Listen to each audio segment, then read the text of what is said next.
Welcome back to my channel. Today I have a collection of books all about teaching students the difference between wants and needs.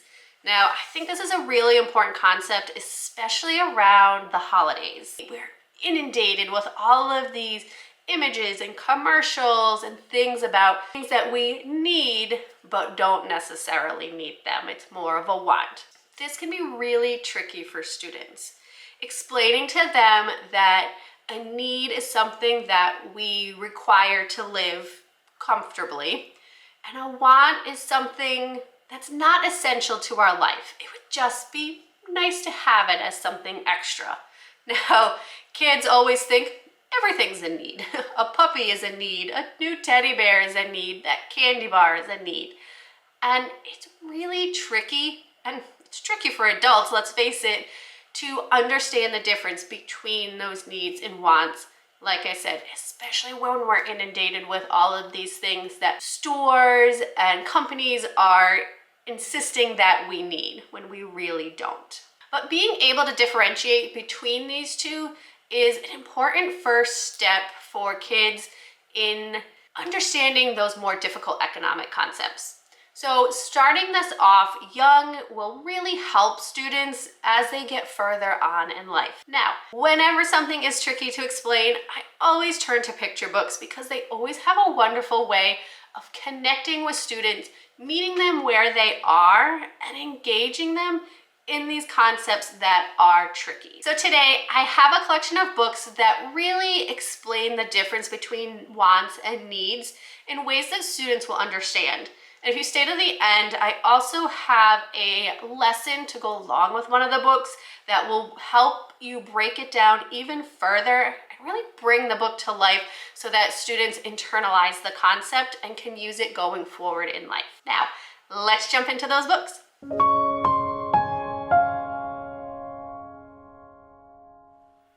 The first one that I have is a great read aloud. This one is called Those Shoes by Mary Beth Bolts. All Jeremy wants is those shoes, those popular shoes that everybody has. He just has to have a pair. But Jeremy's grandma explains that they don't really have room for wants right now. They need to focus on their needs. So when his old shoes finally fall apart at school one day, he is determined to get a pair of those shoes. And he finally finds a pair at a thrift store, but they're way too small. He gets them anyway and decides and tries to go through the pain of these too small shoes just because they are the popular ones that everybody has. He then realizes that those sore feet really aren't that much fun, and he soon discovers that the things that he has, warm boots, a loving grandma, chance to help a friend, are worth way more than the things that he wants. Such an engaging, wonderful picture book to add to your collection for teaching students about the difference between wants and needs. The next book that I have is a nonfiction book. This one is called Do I Need It or Do I Want It by Jennifer Larson.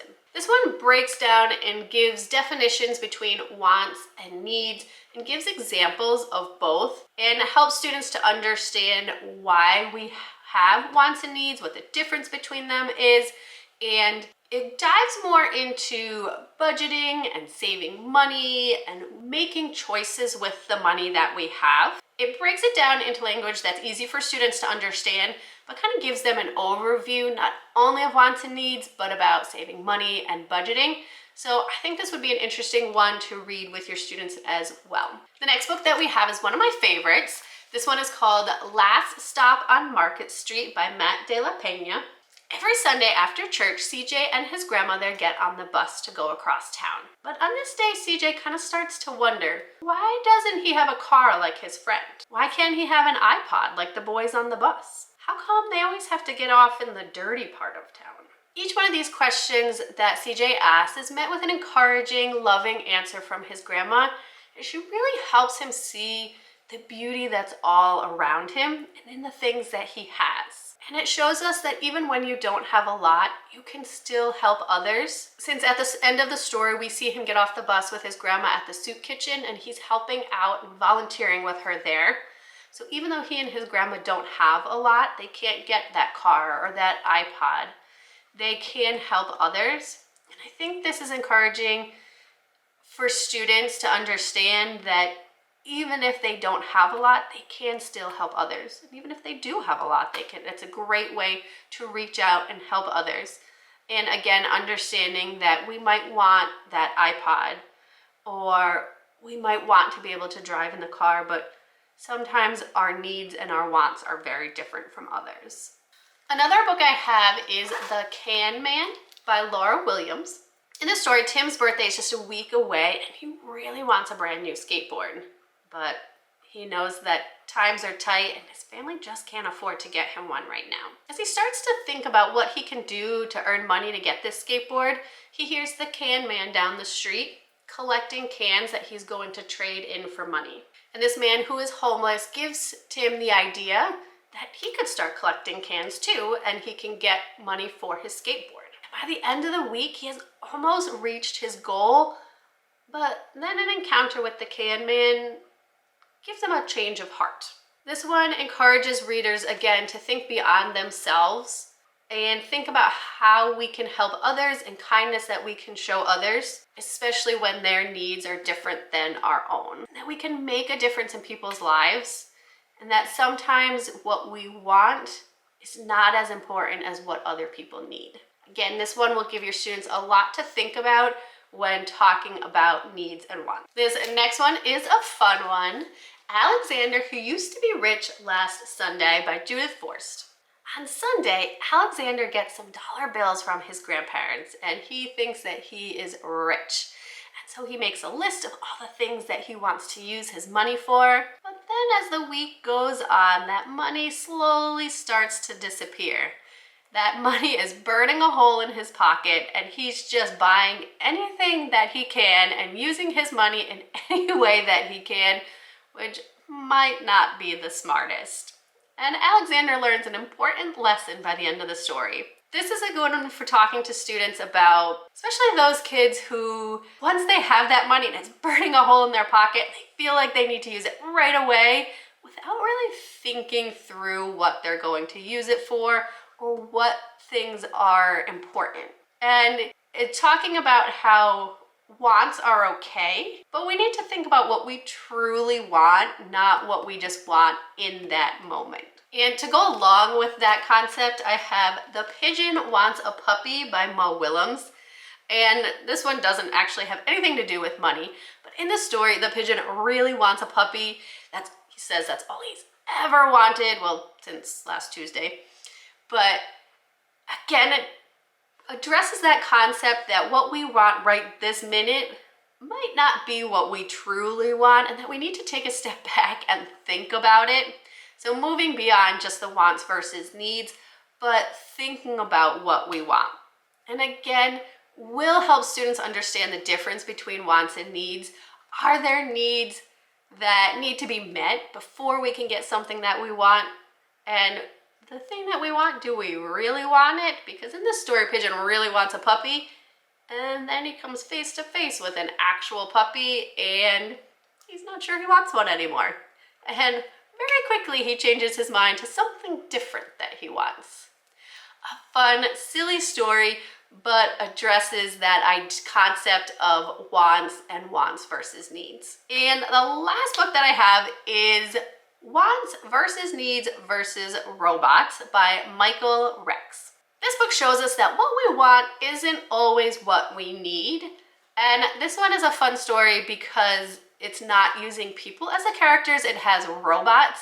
So it takes a different character for students and helps them, I think it helps them understand better what that robot needs versus what he wants, and takes it a little out of context for students. And so this story teaches them it can be a hard thing to understand that difference between a want and a need, especially when you want something so much that you just feel like you have to have it. But some things aren't essential, like jelly bean tacos or groovy boots, but other things are essential, like fuel and feet to put those boots on. So the robots in this book show young readers that difference between wants and needs as they start to trade things they really want and might give away some things that they really need. Your students will have fun interacting with this book and almost talking to the robot saying, no, don't give that away. That's something that you really need. It makes these tricky but important concepts accessible to students and fun and interesting to learn about. So I created an interactive read aloud to go along with wants versus needs versus robots. So I would start with an anchor chart and creating a wants and a needs column. Using words or pictures, you can add things that are essential for what we need and things that are just fun to have. And you can have students join in with you once they start to understand the concept, what they think is a want and what they think is a need, and you can add it to this anchor chart together as a class. Then you can use the discussion questions and the think alouds by printing them out on Post-it notes and sticking them right in the book, and using them to guide you through the story and guide students through that conversation about what is a want, what is a need, what do the robots really need, and what do they just want in this story, and why it's important to focus on those needs. Then they can use the activity sheets to sort the wants and needs. We really need clothes and healthy food and shelter, but we want the toy or the puppy or the candy bar. Those are two very different things, and using this activity sheet, you can tell if students are understanding that concept. You can also have them draw and write about something that they need in their life and something that they really want. Then they can put together this fun robot craftivity all about wants and needs. They can fill out things that they want and things that they need on the inside of the robot. And finally, using the task cards either as a whole class or small group or even individually, students can work on it independently. See if they can determine the difference between a want and a need on these task cards. And I'll leave all of the book links and the link to the resource to the lesson plan in the description box down below so that you can use it in your classroom right away. And as I mentioned before, starting this conversation about wants and needs is really crucial, really important for helping students later on in life. And by seeing their favorite characters or seeing it in kind of a silly way, and seeing them deal with this dilemma will make it easier for them to understand and to apply to their own life. So I hope this book list was helpful for you. If it was, make sure you give this video a thumbs up, hit that red subscribe button, because I'll be back next week with more books that you can use as read alouds in your classroom right away. Have a great week.